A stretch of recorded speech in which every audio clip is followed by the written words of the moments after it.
What's up, people? Hope you had a great weekend. Today I have a job to do. It's a small job, but it's using some wood that's starting to become rare in this area, and it's cedar, eastern red cedar. It's not rare, it's everywhere. I've got cedar trees everywhere out here. I've got cedar logs everywhere out here, but the size of the cedar and the quality of the cedar has really took a downturn over the years. With all the logging going on around these areas and these parts, people stripping land and planting pines, cedars are really getting hard to find. You see the ones, the big yard trees, and you have some in the natural forest and woods. We got quite a few back here. We got quite a few big ones actually, but I'm not cutting them down. We used to get cedar logs in all the time. Tree people would bring them, loggers would bring them, whatever. But they're starting to get scarce out here. So they are everywhere. We do have them. They grow like a disease. They'll just, you have one big one, you'll have a million little ones laying around it somewhere. But your big ones, they're getting hard to come by. But today I got to cut some 1x12s and out of eastern red cedar. And it's going to pose a challenge. Something that wide is kind of hard to get. And today I'm going to show you how much I make off this cedar per board foot and show you the premium that we charge anything over 10 inches or anything 10 inches or above. Because like I said, it's getting hard to come by. And good quality cedar that's not all punky and has holes in it and things like that. It's becoming rare. I've got a lot of posts and offcuts and things. We talk about board hoarding.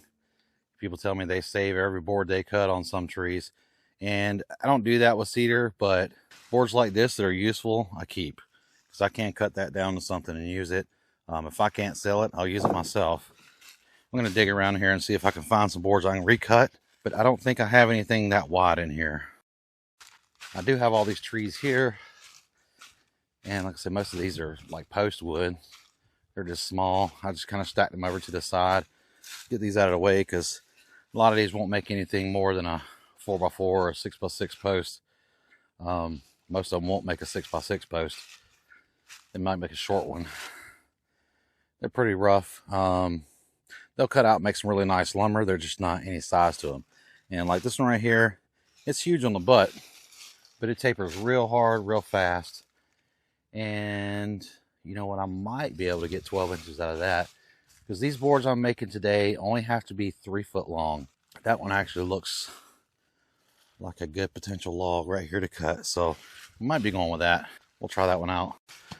But today I'm going to take you along here and I'm going to show you how much I make on this cedar. It drives me crazy to see people that, I understand there's a market value in things or whatever, and people try to make money with their YouTubes. And, in order to see their pricing, they want you to subscribe to their patrons, their patron account, and pay a monthly thing. And we do have a patron, by the way. If you guys want to subscribe and pay a monthly fee, that's fine. Actually, it'd be great, but I'm not all about that. I want to kind of share the market pricing, and it's really not the market pricing, it's my pricing. And I think anybody that tries to follow any kind of market pricing, you're going to fail. You may not fail, you might do fine. I get a lot of comments about how cheap wood is in certain areas. And that's all fine and dandy, and I'm glad you can get that cheap wood in your area. But I think people price their lumber wrong. Because to run any kind of business, you really need to not meet somebody else's price, not beat somebody else's price, but to actually look at your costs. Look at how much it costs you and what it's worth in your time to make your own price. It might be higher than somebody else's. It might be lower than somebody else's. But if it's lower, I think you should reevaluate, because think about in the future when you do grow and you have to expand. You might have to have a commercial property. You might have to pay some commercial power or whatever it may be. When your costs start going up, if you need a bigger mill, and then people are going to get mad because, oh, well, you were selling this much this week. Now next week you're charging this much because now you have to pay all these bills. So I think you need to really reevaluate or really evaluate how you charge for your lumber. Don't go off a market price. Don't go off other people's prices. Make your own price. You can use market variables to decide your pricing. You really got to figure out what it's worth to you to cut that's going to cover your cost and help you make profit.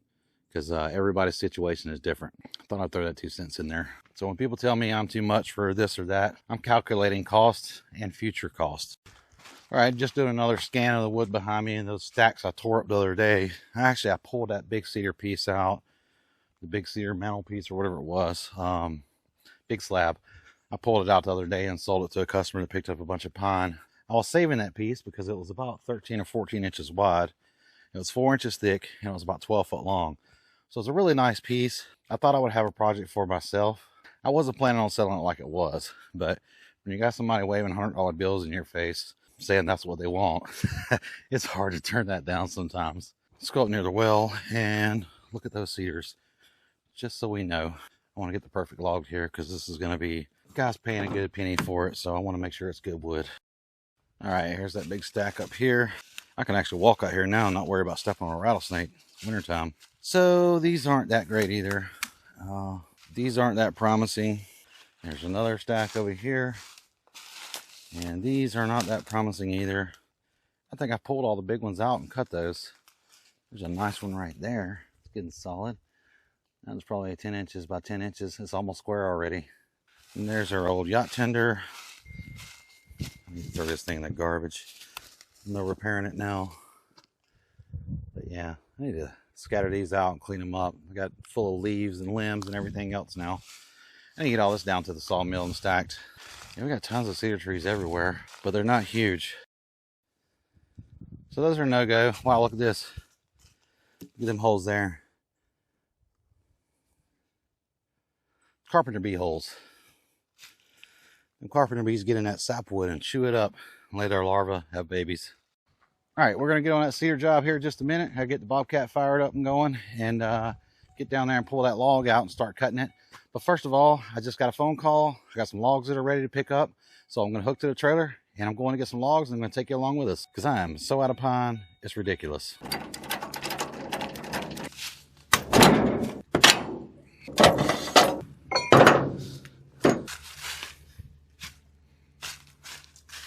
All right, we got a trailer hooked up. Going to get some logs. We're running out of pine so fast these days. It's hard to keep it in stock. But hopefully now it's after the holidays, so things will start picking back up. We'll start getting constant loads of logs in, which will be nice because we do have a lot of orders coming up and a lot of orders we need to do right now, mainly pine. All right, we're here going to get our lumber, or get our logs. Soon to be lumber. Yep.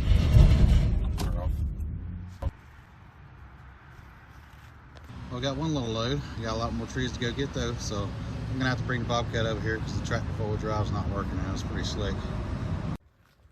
All right, we're back with a little load here. These are smaller logs.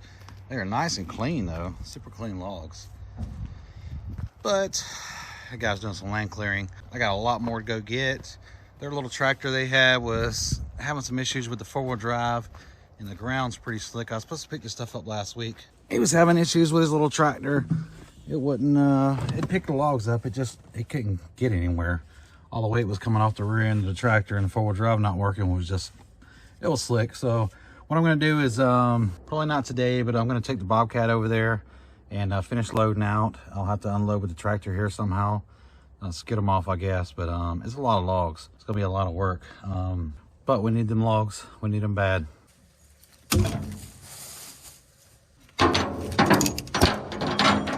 I really needed those logs. I'll say there's a lot more I gotta go get. It'll probably be tomorrow though. So I gotta get the cedar cut today. I'm getting a workout today.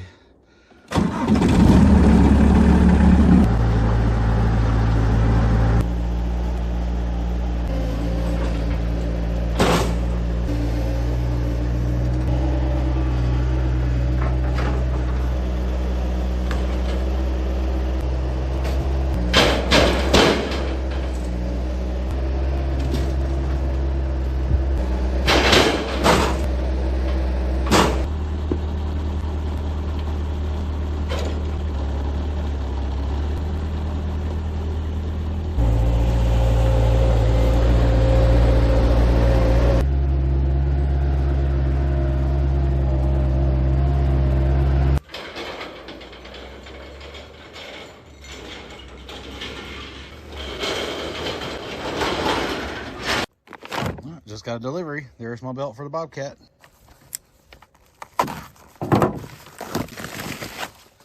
All right, there's my hydraulic pump belt. It's a hefty one. It's good. I was definitely needing that belt, and I got to get it installed on the Bobcat so my hydraulics are not weak anymore. All right, well, I got to get this grapple on so I can go get this cedar log pulled out because I don't want to fight it with the forks.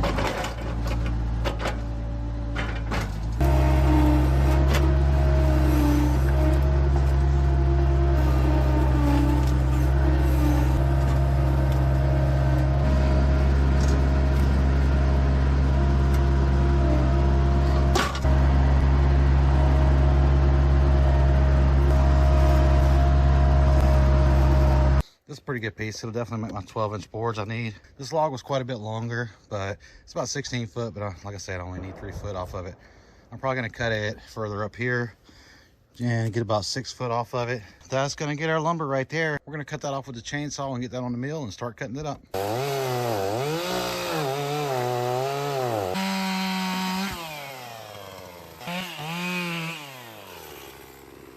All right, there it is, cut the length. She's pretty solid all the way through. I gotta move this side to see what this side looks like, but that side looks okay, I think. And we'll see. We should get our boards out of this. Today I got to run my very first 4-stroke chainsaw. That was different. The fella I was loading wood at, he had one there. Had to cut up some of those logs, and he let me use his. That thing's like running a little scooter. It's pretty quiet.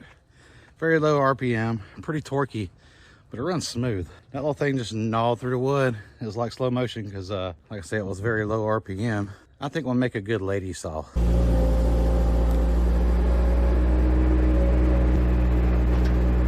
right, we got that locked down on there. This side looks a little doty, like it's got a little bit of punk in it. All we can do is really slice it up and see what we got in the center of it.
Down to 12 inches now, and it's looking pretty darn good.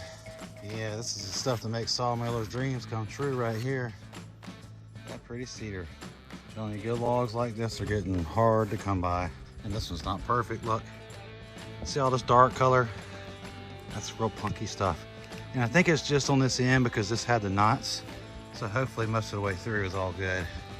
We're gonna flip this up and see how many 12-inch boards we can get out of it. And right now it's about 6.5 foot long, actually a little more, 6 foot 8 inches. We should get everything we need out of this plus some.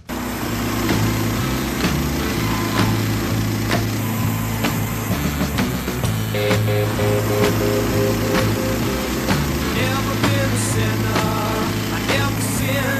I got a friend in Jesus. So you know that when I die, He's gonna set me up, the Spirit in the sky. Oh, set me up, the Spirit. Looking pretty nice so far. We got it sitting at about 12 by 12. I got to flip it over and get that top side off real quick.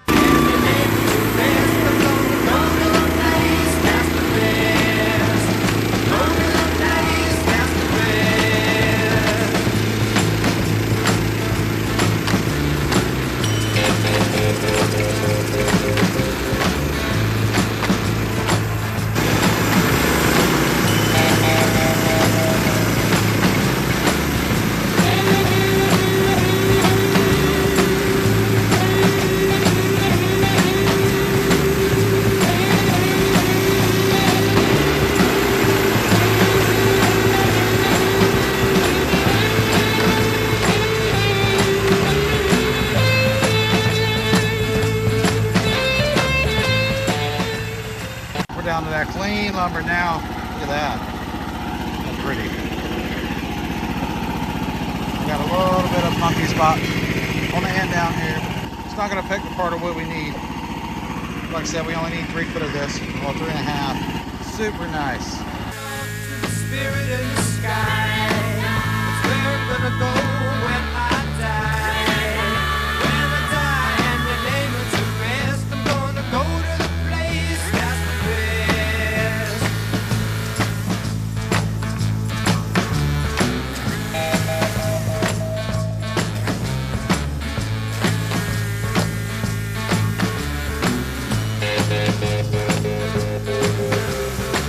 Prepare yourself, you know it's a must. You're gonna have a friend in Jesus. So you know that when you die, He's gonna recommend you to the Spirit in the sky. Gonna recommend you to the Spirit in the sky. That's where you're gonna go when you die. And as usual, we are using their Cook Super Sharp blades. Make some super nice, clean, sharp cuts there. And if you hadn't used Cook blades yet or tried them out, I think you're really missing out. They make a wonderful blade. If you want to try some out, use my discount code, standard10, and you'll get 10% off on your order. Go try them out. You won't be disappointed. All right, well, out of all that, we got about 7 usable boards. And every one of those boards had a little bit of soft inside of them. A little bit of that punky stuff. This whole end on this side was good. It was just when it got on this end, it was real bad. Which takes me to the whole reason of this video, is to show you what kind of money we make on cedar. Let's do the math on this cedar. This one's a simple one because the boards are 1 by 12 by 3 foot. So it's what I needed anyway. I was gonna do 3.5. Always cut everything a little bit longer. When they tell me they need 3 foot, I cut it 3.5. You know how it is when you're doing woodwork. You always wish you had that extra inch on there, or extra 2 inches. That's what she said. So that's a simple one. Each one of those boards at 3 foot long is 3 board foot. And that's a total of 3 boards, so a total of 9 board feet. All right, let's get down to the math of this. What do we charge for Eastern Red cedar per board foot? It is $3. We charge $3 per board foot on cedar. That's for posts and small boards and things. So anything 10 inches wide or better, we upcharge. These boards here at 12 inches will be $3.50 per board foot. And you do the math and tell me how much that is. Did you get it done? So at $3.50 per board foot, these 3 boards are $31.50. Each one of these 3 foot boards are $10.50 a piece. That's $3.50 per board foot. Like I said, anything under 10 inches is $3 a board foot, and I don't go any less. And honestly, I'm thinking about going up on the price just because of the scarcity of this wood. Like I said, we don't see it anymore. We get a lot of cedar in, but it's small stuff. But yeah, that's it. That's what we make on cedar. So if I were to add all these boards here up, it'd be pretty expensive. Cedar can bring in a lot of profit. I don't think a lot of people realize it. If you got an overflow of cedar in your area, large cedars, good solid large cedars, you let me know. I'll give you a visit. I'll buy some of this stuff from you. But out here, we just don't have it. We don't have the large stuff anymore. So as always, I appreciate everyone coming and watching and joining. And make sure you hit that like and subscribe, and hit that new hype button too. And drop a comment. Let me know how much cedar is in your area. I'm curious. Well, thanks again for joining us. We'll see you on the next one.